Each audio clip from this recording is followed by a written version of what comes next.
This is the way the table looks. Colombia probably have to beat Senegal to reach the last 16. Poland are out, and Colombia could be England's last 16 opponents, of course.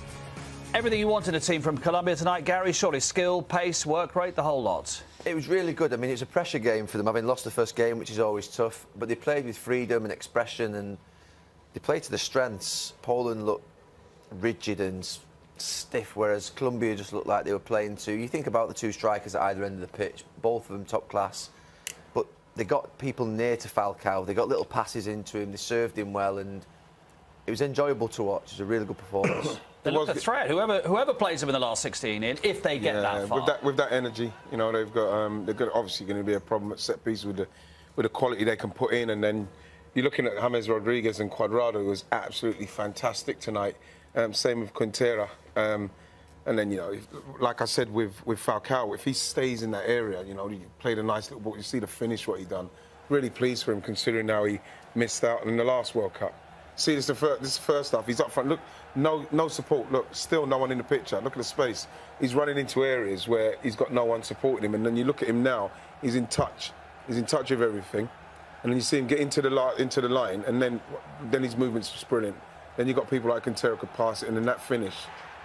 And obviously the relief on him now, with, you know, missing out on the World Cup with the injuries the last time, and they try to get him fit and just see what it means to him once it's a good finish to the outside. I was saying I would have done it with my left foot, but he's finished it really well. But what was great is this celebration, and all his teammates coming up and hugging him, because they knew what it meant to him. Exactly, you know, he's one of their great forwards. He'd done brilliantly up to that point before he got injured, and then he missed out on the World Cup, and so he's back now, 32, and he's in a team where we're under a lot of pressure today, and they've come up with the goods. They're still under pressure because they've got to win the last game, probably against Senegal, to get through. But Poland are going home. They've looked straight-jacketed, haven't they? Yeah, I'm sorry. You know, sometimes there are not logical explanations of what happens to a team in one game and in two games.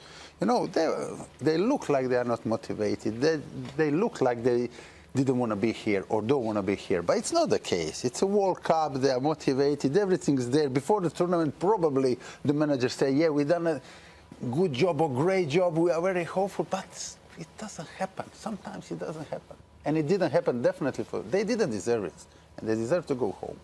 Basically, I think Colombia's star men turned up tonight. This game is about players.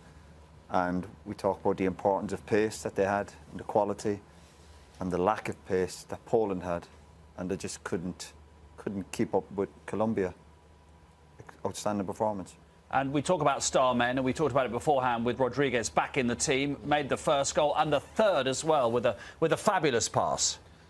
Yeah, I mean, obviously once they went 2-0, look, Poland got desperate. I mean, you look at this, you look at the sort of connection between Cuadrado's there, Rivas, the left wing-back's got 10-15 yards on him. He should never win that race. He should always just sprint back and cover himself. Then the centre-back commits himself over narrow, leaves a massive space in behind. And he frustrates me a little bit, Cuadrado, when I watch him, because I always think sometimes he should pass when he dribbles, he should dribble when he should pass. But his energy up and down that right side was brilliant, and his finish and the dance again. Yeah. Well, it just shows the joie de vivre in the team, doesn't it? Reflected in the stands as well with their following. They've shown that they've won a game when they have to. They're going to have to repeat that against Senegal. But playing like that is going to be a really attractive game, isn't it? Yeah, of course. And again, but we said in the first game, we're down to 10 men.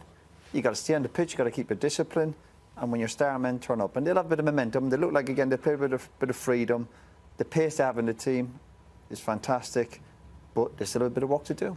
They certainly have. Let's take a break, and then when we come back...